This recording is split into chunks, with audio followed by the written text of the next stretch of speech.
국내 등산 인구 1,000만 명 시대, 그 중심에 아웃도어 열풍까지 뜨겁다.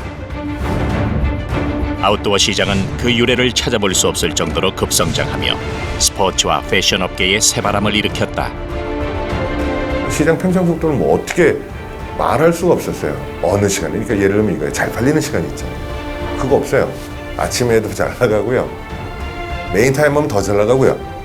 쉬면 해도 잘 나가. 1960년대만 해도 수입 등산 장비는 사치품으로 분류됐던 시절. 국내 등산 장비는 미국 야전에서 사용했던 군수품을 개조해 만든 것이 전부였고, 버려진 군화를 고쳐 신고 군복을 주워 등산 활동복으로 만들어 입었다. 등산복 같은 게 요즘처럼 뭐 전문적으로 나온 게 아니고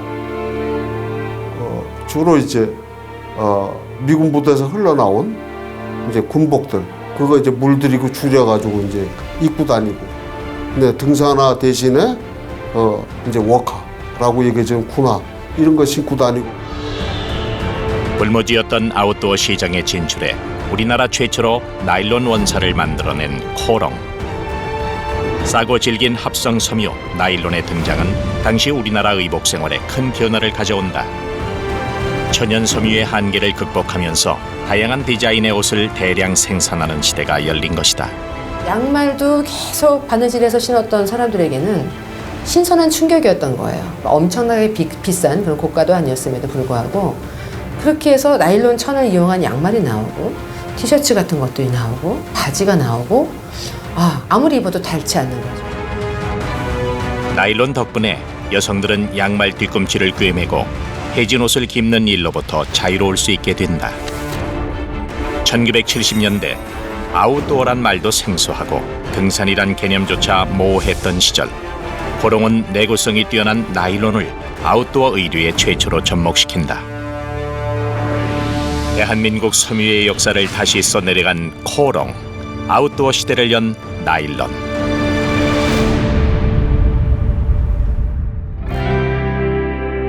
인류 최초의 합성 섬유 나일론은 2차 세계대전이 한창일 때 낙하산 재료로 위력을 떨친다. 군용 제품으로 쓰이던 나일론은 전쟁이 끝나자 다양한 생활용품으로 저렴하게 민간에게 공급된다. 특히 낙하산 천을 꿰매 만든 나일론 텐트는 큰 호응을 얻는다. 내구성이 강해 거친 야외 환경에 적합한 나일론은 입소문을 타기 시작했고, 얼마 지나지 않아 아웃도어 용품에 널리 이용된다. 질겨요. 두 번째 가벼워요. 세 번째는 좀이 슬지 않아요. 주한 미군을 통해서 그 제품이 이제 소개되고 그 무렵부터 주로 일본을 통해서 이제 밀수한 이제 이 나일론 제품들이 국내에 점차 이제 보급되게 됩니다. 세계 대전에 이어 바로 유럽 경기는 치명상을 입게 되고 패션에 민감하던 사람들도 배고픔이 우선이었던 시절. 세계적인 명품 이탈리아의 프라다도 내리막길을 걷게 된다. 당시 고품질의 가죽 제품으로 유명했던 프라다는 가죽 트렁크 보호용으로 사용됐던 나일론 소재로 가방을 만들기 시작한다.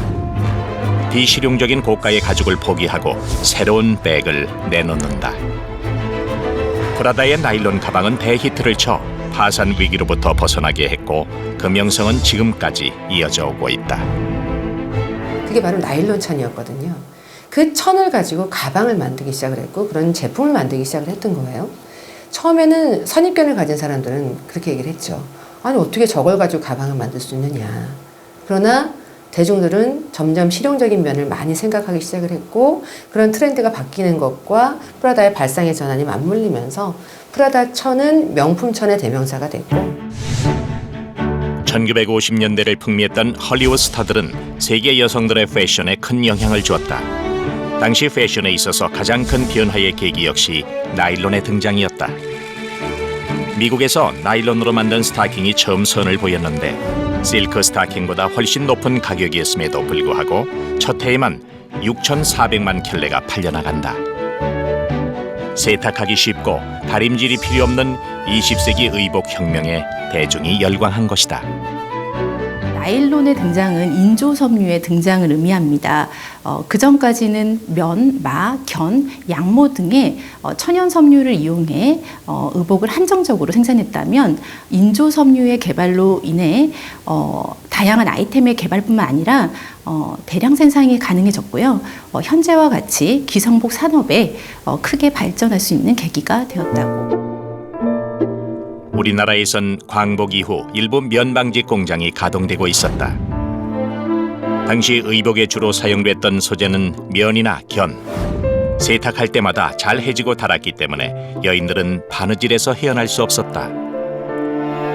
남편들과 자식들의 옷을 짓고 꿰매느라 또 밤을 샜다. 옷감의 꼬깃꼬깃한 주름이 곧게 펴질 때까지 잠들 수 없었던 우리네 어머니. 드라마 육남매 같은 장면들, 이렇게 드라마 속의 장면들을 보면 배에 굶주린 자녀들은 옆에서 막 울고 있고 또 놀고 있고, 어머니는 철없는 자녀들 옆에다 두고 걱정을 하면서 바느질을 합니다. 바느질을 계속해서 양말 뒤쪽에 구멍 나고 앞에 발가락, 엄지발가락 쪽에 구멍 나면 또 바느질 해가지고 신고, 심지어 속옷도 그랬었거든요. 나일론이 우리나라에 처음 들어온 건 1953년. 해방 후에 즐겨진 건 양말이다 이런 말이 나올 정도로 나일론은 없어서 못 팔 만큼 큰 인기를 끌게 된다. 이후 나일론은 각종 의류에 널리 사용되면서 순식간에 보급된다. 의류뿐만 아니라 각종 기능성 제품군에 활용되게 되는데, 면사로 만든 그물을 사용하던 어업에도 나일론 그물이 등장하면서 어획 성능은 증가했고 오래 사용할 수 있게 됐다. 우선 양말이 남자들 같은 경우는 제 경험상 잘 안 뚫어져요. 질긴 거지요. 또 여성들 같은 경우는 멋 많이 부리잖아요. 그 이제 스타킹 이런 것들. 그 다음에 이제 그 신사복 같은 경우도 이제 혼방지라고 그래서 잘 구겨지지도 않고. 한국의 나일론은 코롱 창업주인 이원만 회장으로부터 출발한다. 일본인과 합작해 삼경물산이라는 무역회사를 세우고 나일론 시장을 독점한 이원만은 국내 소유가 점점 늘어나자 전량 수입에 의존하던 나일론을 직접 생산하기로 결심한다. 그리고 1957년 국내 최초 나일론 제조 회사인 한국 나일홍을 설립하며 화학 섬유 산업의 선두에 선다. 그 무렵에 우리나라에 섬유 수입을 하는데 약 한 7천만 달러 정도 연간 소요가 됐어요. 이제 밀수까지 포함을 하면 약 한 1억 달러 정도가 섬유 수입하는데 낭비를 하는데, 나일론이지만 이거를 국내에서 직접 생산하게 되면은 그만큼 수입 대체 효과가 있지 않겠느냐, 이런 생각을 한 겁니다. 당시 나일론의 인기는 뜨거웠고 덩달아 사업은 승승장구하면서 한국 나일홍에 대한 관심은 높아졌다. 단순 기능공인 여직공 120명을 모집하는 공고에 9천여 명이 몰려들었다. 필기, 면접으로 이어지는 여직공 채용 전형은 요즘 대졸 신입사원 공채와 맞먹는 수준이었고, 며느리를 보려면 나일홍 회사에 가라는 말까지 나돌 정도였다. 당시 한국 나일홍 공장이 있던 대구 신천동 일대는 나일홍 여자대학으로 불리기도 했다. 집안의 장녀들, 또 경제를 가지고 이렇게 분담을 해야 되는 그런 입장에 있었던 딸들은 대학교 진학을 하고 싶어도 포기를 했던 경우가 굉장히 많았잖아요. 그러면 뭔가 직장이 탄탄한 곳에 가서 돈을 잘 벌어서 동생들도 먹여 살려야 하고 하다 보니까 한국 나일론, 그 회사가 정말 탄탄한 회사 중에 하나였던 거예요. 그래서 그곳에만 들어가면 월급도 좋게 주고, 또 굉장히 그런 회사 다닌다 그러면 사회적으로도 거기 다닌대 라는 인식이 있으니까. 한국 나일홍 원사 공장에서 처음 생산된 원사는 나일론 6, 상품명은 코롱이었다. 처음 생산된 상품명이자 한국 기업 최초의 영어 사명인 코롱은 코리아와 나일론의 합성어. 코롱은 섬유산업 호황기를 거치며 성장한다.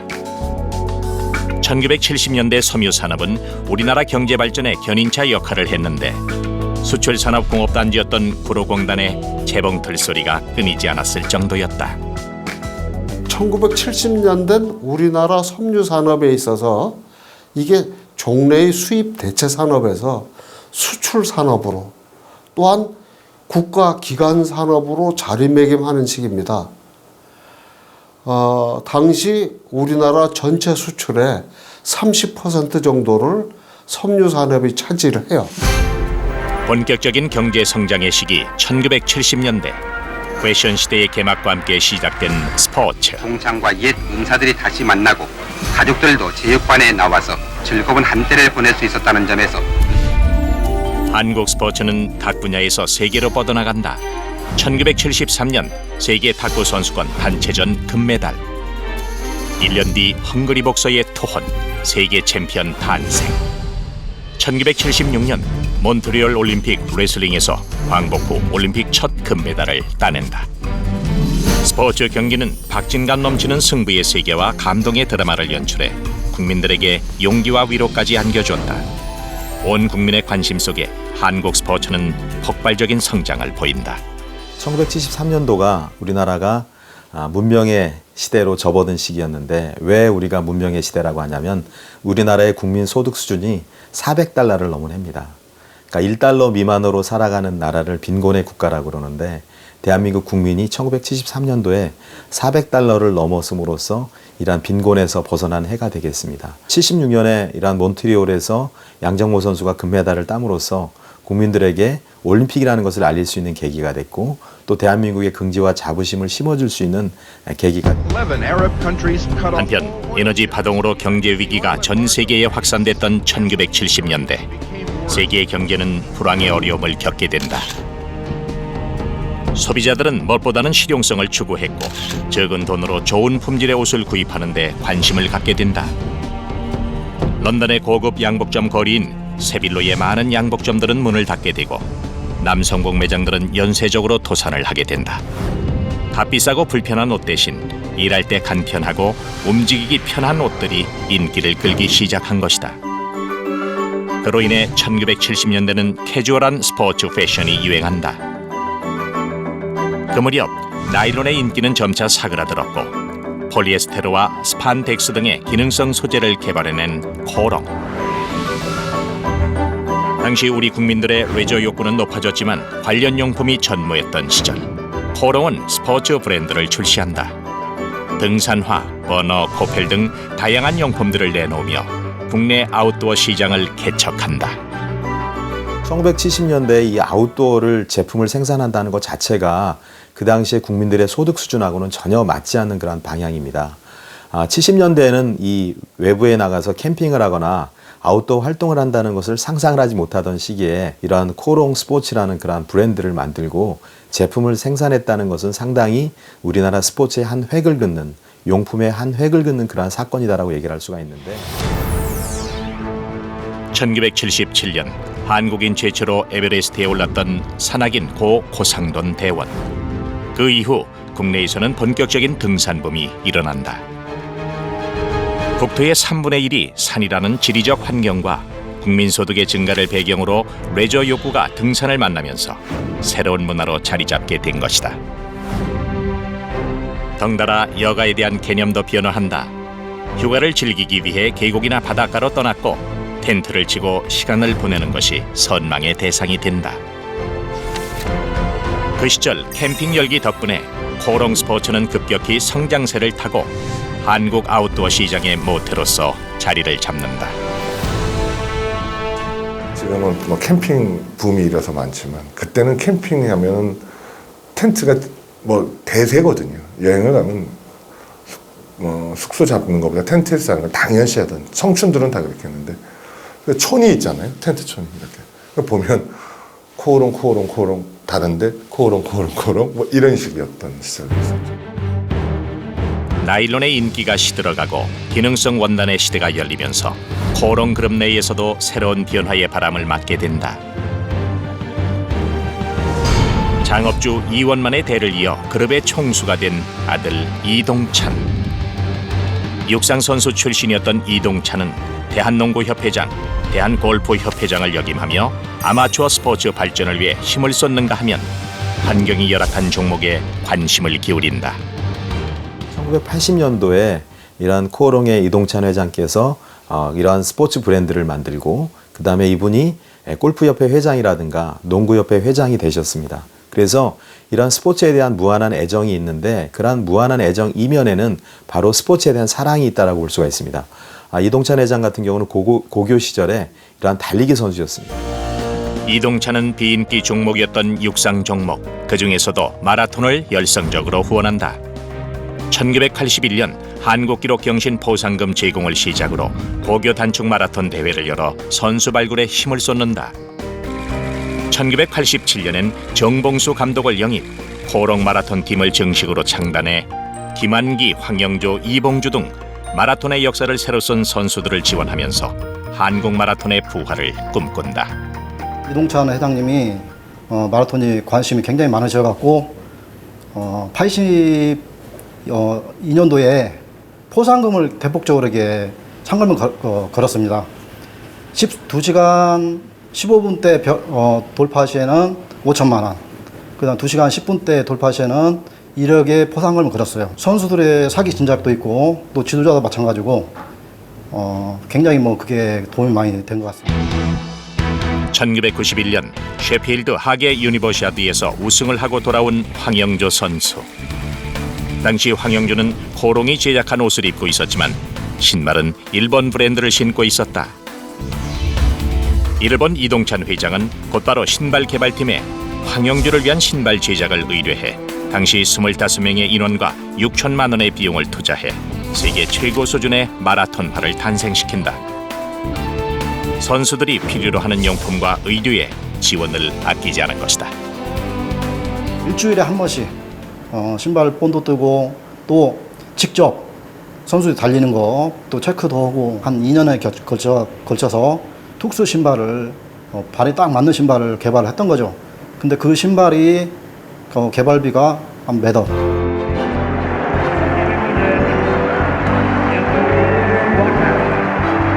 1992년 8월 9일 바르셀로나 올림픽 마지막 날 몬조익 스타디움 결승 테이프를 끄는 주인공은 바로 황영조였다.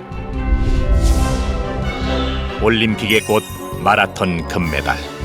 태극마크와 함께 황영조의 가슴에 붙은 코롱의 액티브 상표는 전파를 타고 전 세계의 안방으로 흘러갔고 몇 년치 그룹 홍보 예산을 다 쏟아부어도 얻을 수 없는 만큼의 효과를 가져왔다. 코롱의 마라톤 후원이 결실을 맺은 것이다. 바르셀로나 올림픽에서 황영조 선수가 몬주익의 영웅으로 금메달을 딴 사건이 역사적으로 손기정 이후에 아주 큰 사건이다라고 할 수가 있는데 바로 이때 중심이 바로 코롱이었습니다. 바로 코롱이 만든 그러한 신발을 신고 황영조 선수가 우승을 했고 그로 인해서 코롱 스포츠는 스포츠 마케팅이라는 그 당시에 개념은 없었지만 그런 선수를 후원한 이런 개념을 통해서 코롱 스포츠가 한 단계 업그레이드가 될 수가 있었습니다. 스포츠 산업이 커지면서 스포츠 마케팅은 빠른 속도로 변화해오고 있다. 특히 월드컵이나 올림픽처럼 세계인의 관심이 집중된 대회는 후원 효과가 크기 때문에 경쟁 역시 치열하다. 1970년 멕시코 월드컵 아디다스가 FIFA 공인 축구공을 제공하면서 자사의 로고를 노출시켜 브랜드 이미지를 전 세계인들에게 강렬하게 인식시켰다. 국내 스포츠 용품 업체들의 경쟁은 88 서울올림픽 공식 후원사를 놓고 더 뜨거워졌다. 국제 상사의 프로스펙스, 코롱의 액티브, 화승의 르카프가 각축을 벌이게 된 것이다.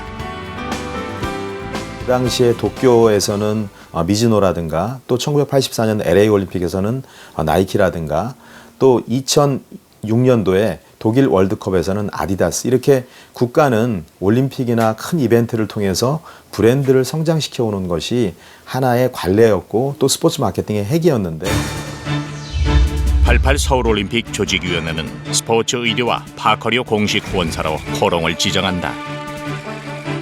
코롱의 공인료는 50억 원 선으로 경쟁에 참여한 국내 업체 중 최고액. 코롱은 당시 유니폼을 포함해 620여 개의 의류를 개발하는가 하면 한국 선수단과 심판, 운영요원들에게 총 26만여 점의 의류를 공급한다. 스포츠 마케팅의 정점으로 평가받는 올림픽 후원. 코롱은 국내 브랜드였던 액티브를 국제적으로 알리는 데 성공한다.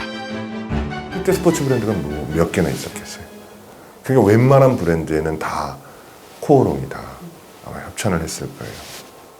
그 아시안 게임 때 아시다시피 뭐 임춘혜 선수가 그 라면만 먹고 갔다는, 지금 생각해 보면 굉장한 스토리, 역전 스토리 같은 것들이 이제 계속 나오기 시작하면서, 그렇기 때문에 기업 이미지가 사람들에게 오래 남았고, 액티브라는 브랜드는 평생 잊혀지지 않은 브랜드 중에 하나일 거예요.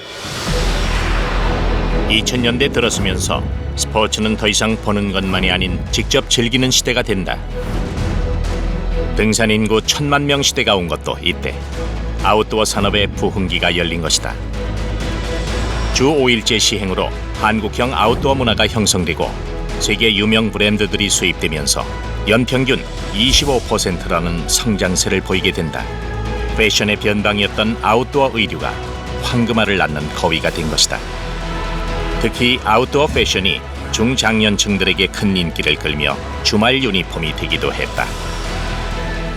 장년층의 어머니들을 보면 아웃도어 브랜드 옷을 입고서요, 셔츠라든지 뭐 아니면 점퍼라든지 바지라든지 운동화를 보더라도 딱 봐도 아웃도어 브랜드를 알잖아요. 그걸 입고서 장을 보세요. 그러면 어떤 이미지를 주냐면, 예전 같으면 한 80년대 뭐 이 무렵 같았다면은 아니 어떻게 저 복장을 하고 와서 장을 보지? 이렇게 생각을 하실 수도 있을 거예요. 하지만 지금은 좀 자신의 삶을 즐길 줄 아는 멋진 어머니구나, 여유로운 중장년의 삶을 살고 있구나를 주는 거예요. 그런 생각을. 아웃도어 업체들 간의 경쟁은 갈수록 치열해졌다. 자사 브랜드의 기능적 우수함을 홍보하기 위해 히말라야, 안나푸르나 등 전 세계 고산을 오르는 경쟁을 벌이기 시작했다. 극한의 환경에 적합한 기술력과 노하우를 직접 보여주기 위한 목적. 고기능성 아웃도어 개발 전쟁에 사활을 걸고 있는 것이다. 코롱은 한국을 대표하는 세계적 고산 등반가 엄홍길의 히말라야 등반을 후원하기로 결정한다. 산이 허락해야 오를 수 있다는 히말라야 정복은 도전이고 모험이었다. 코롱은 원정대를 위한 고어텍스 재킷과 바지, 모자, 양말 등 소품 일체를 개발하며 공을 들였다. 세계에서 가장 오르기 어렵다는 K2봉 정상에 올랐습니다. 히말라야 14개 봉우리를 모두 오르는 대기록을 세웠습니다. 엄홍길은 2000년 7월 마지막 봉인 K2를 등정한 후 14자 완등을 선언했고, 코롱 스포츠는 더불어 주목을 받는다. 우리나라의 70%가 다 산으로 이루어져 있고, 결국은 산에서 할 수 있는 아웃도어는 미래지향적으로 경쟁력 있는 그런 스포츠다라는 이런 판단이 이동찬 명예 회장님께서 했던 아주 훌륭한 선택 중에 하나인 것 같고, 그리고 경제적인 수준이 2만 불 이상 넘어가면 이런 아웃도어에 많은 투자를 합니다. 지난해 우리나라 아웃도어 시장의 규모가 7조 원 이상이 갔습니다. 어떻게 보면 거의 골프라든가 기타 다른 종목을 능가하는 그러한 시장이 바로 이 아웃도어 시장이라고 볼 수가 있는데, 2000년대 들어서면서 식을 줄 모르는 아웃도어 산업. 전문 산악인을 방불케 하는 등산객들의 차림새. 동네 뒷산에 갈 때도 머리부터 발끝까지 웬만한 아웃도어 의류와 장비들을 갖추어 등산하는가 하면 아웃도어 의류를 일상복처럼 입고 다니는 것도 이미 익숙한 모습이다. 청소년들 사이에서도 고가 패딩이 유행하면서 부모를 경제적으로 힘들게 해 등골 브레이커란 오명이 생길 정도로 아웃도어의 인기는 세대를 불문하고 급속도로 퍼져나갔다. 수많은 이제 등산객들이 산에 가보면 알록달록한 거 컬러풀하고 아주 멋있잖아요. 외국인들이 우스갯소리로 많이 하는 얘기가, 이 한국 사람들은 어떤 시장 가면서도 이렇게 그 참 이제 등산용품 이런 걸 입고 다니더라. 뒷동산 가면서도 뭐 꼭 무슨 히말라야 가는 것처럼 그렇게 엄청난 장비를 챙겨가지고 다니더라. 최근 몇 년간 놀라울 정도로 급성장을 해온 국내 아웃도어 시장은 대부분의 브랜드들이 비슷한 제품을 과다하게 출시하면서 포화 상태가 됐다. 뿐만 아니라 가격 거품 논란이 끊임없이 지적되면서 소비자들이 등을 돌리기 시작했다. 저가 브랜드들은 출혈 경쟁에 가담했고, 기존의 아웃도어 브랜드들도 자연스럽게 세일 전쟁에 합류하면서 성장의 한계에 부딪히고 만 것이다. 너무 많아요. 필요 없이 고객들 귀찮게 하고 필요 없이 몰라도 되는 걸 가르쳐 준 거예요. 17대 기능이 뭡니까? 그건 옷이 아니죠. 그건 과학이죠, 과학. 자정 작업이 필요할 거예요. 그래 브랜드 정리도 좀 될 겁니다. 그러면 언젠가는 또 다시 한번 지금보다는 조금 더 정리되고 자연에 가까운. 어쨌든 바깥으로 나가는 활동은 계속 될 겁니다. 한국에서 최초로 나일론을 생산해 섬유 산업을 이끌었던 코롱. 불모지나 다름없었던 국내 아웃도어 시장에 최초로 브랜드를 런칭하며 도전과 모험의 40년 역사를 새로 쓴 코롱. 성장에 급급했던 많은 브랜드들이 우왕좌왕하는 현실 속에서 코롱은 과연 정체 상태에 머무를 것인가? 아니면 아웃도어 산업 제2의 전성기에 오를 것인가?